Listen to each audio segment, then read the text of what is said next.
a drowning in the Tar River. According to the police department's social media page, an apparent drowning took place in the river near the train trestle. The town common and river access point have been reopened since the incident. Police say the body has already been taken to the medical examiner's office for identification. And a follow-up to a story we told you about last week, Ghent Sam 3 times that much a year. I mean, this is the kind of savings that you can achieve with Select TV, and you're going to protection backed by our $1 million protection package. Norton Device Security to block cyber threats.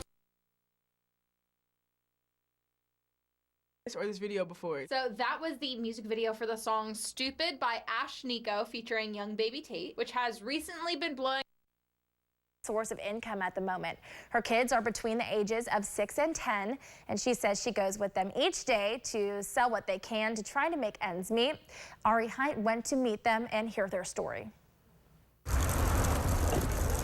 We are the best team in the world. That's for sure. And every day that team heads to the curb along Jog Road in Green Acres. Y'all want to carry chairs today? And does what American children have been doing for generations. Sets up a lemonade stand. The red ones, remember, are for the lemonade for the customers. Erin Bailey's 4 children and sometimes their friends have been doing this for months. They wanted to save up money for certain toys and things that they wanted. But the pandemic changed everything. Erin had been running a lawn care business. Customers stopped calling. She couldn't find a new job because with schools closed, there was nobody to watch the kids. Things just got really difficult. So now, the lemonade stand has become Erin's only source of income. We started selling the lemonade basically to make sure we have what we need every day. They sometimes work long hours. Be careful. Don't spill it in their car. And Erin always tries to keep it upbeat. Thank you. But they don't make a lot of money here. Erin's savings have vanished. She's now way behind on her bills, her rent. To know that there's a chance that we won't have a place for them to call home, it's terrifying. She applied for assistance from the state and from the county, but hasn't gotten anywhere. She says she feels like she's failing as a mother. You reach a point where you almost feel like you've ran out of options and that you're letting them down. Erin made it clear to me she doesn't want a handout. She just wants a chance, a job, a way to care for the 4 most important people in her world. Right now, we're just having a rough patch, and we just need to patch that patch. Yeah, we need to patch the patch.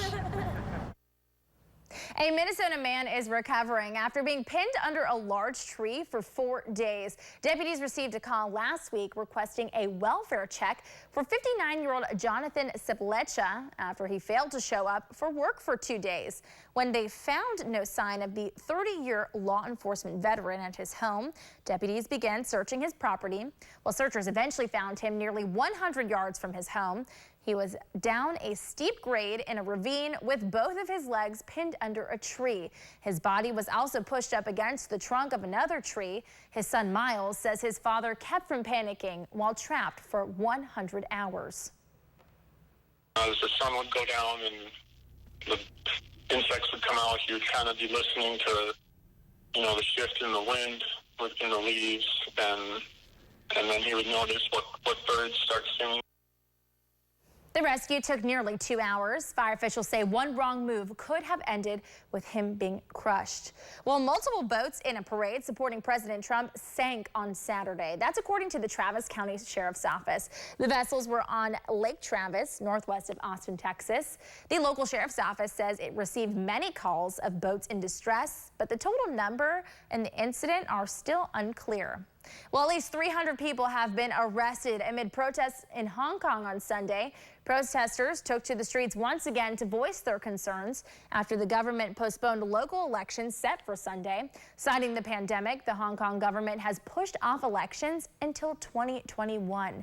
The opposition argues it's an excuse as pro-government parties weren't expected to do well, prompting an embarrassment to the government and, by extension, of the Communist Party ruling in Beijing. Well, the time now is 5:51. We come right back with a check of your Labor Day forecast with meteorologist Anthony Baglione in just a few minutes. I always like to stay inside the car. We can be loud and nobody tells us to be quiet. That is a compliment. Nobody's judging you for what you order. You can get one of everything if you want. When you're in the truck, it's judgment free.